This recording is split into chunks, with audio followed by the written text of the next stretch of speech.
There's a process that I use that helps give me an advantage over the other anglers and, more importantly, over the fish, whether I'm fishing from the bank, a kayak, or a boat.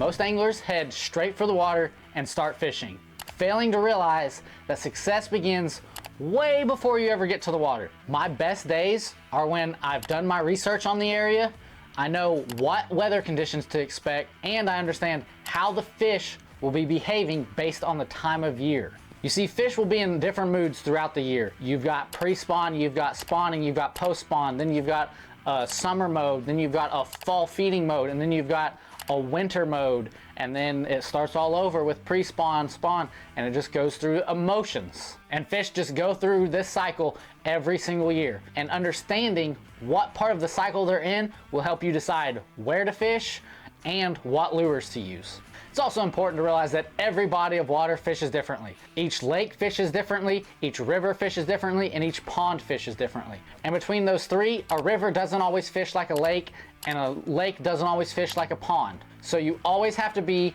adjusting your approach depending on what type of body of water that you're planning to fish. Let me know what your favorite body of water to fish is. Mine's a river. I don't know why, it's just always been where I've found peace, and I tend to catch a lot more fish in the river, so I like going and fishing rivers. Understanding how fish react to different water clarities and water temperatures is also critically important, as some bodies of water might be clear most of the time, but after a real big rain, it's really muddy, and you need to be able to adjust your approach and confidently know that you're using the right baits in the right areas.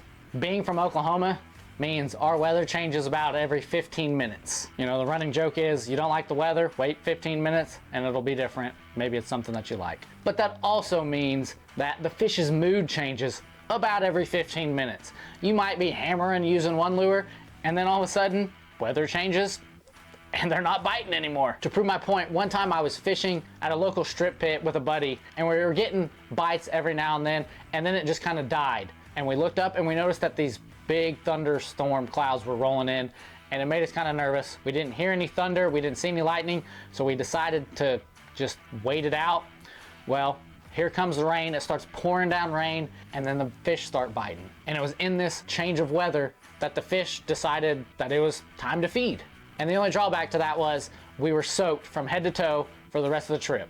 I say all that to say that being aware of the weather will not only influence what lures to use, it'll also help keep you safe.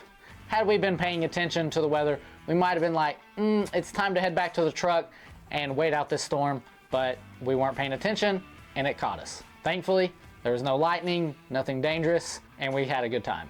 My wife is a list maker and extremely organized. Me, on the other hand, I like to fly by the seat of my pants and just figure it out when we get there.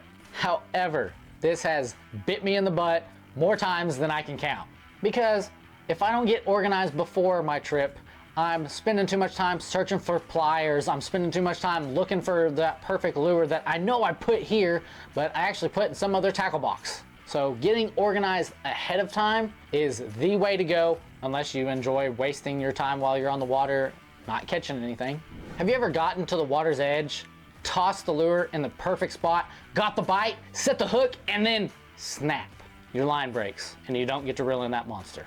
It's heartbreaking. I've had it happen to me several times, and that's why I now check my fishing gear before I start fishing, running my fingers down the line to see that if there's any nicks or frays that I might as well just cut there, retie my hook, instead of setting the hook on a big one and losing it. These few extra minutes that I spend doing that has saved me a bunch of heartbreak. This also includes checking things like my kayak batteries, my trolling motor, and then when I'm fishing in a boat, checking the gas, checking the oil, checking those batteries, checking over everything that has a possibility of being dead or broken or empty, just so I lower the chance of running into any problems while on the water. Now it's finally to head to the water, but hold on, the preparation isn't quite over yet. You'll see what I mean when we get there. Now, as I'm walking to my spot and before I ever cast my line, I'm looking for a couple things. Number one, I'm looking for birds, typically blue herons and seagulls. If they're around, I want to go fish in that area. That typically means that there's bait fish in that spot, and where there's bait fish, there's usually bigger fish not far behind.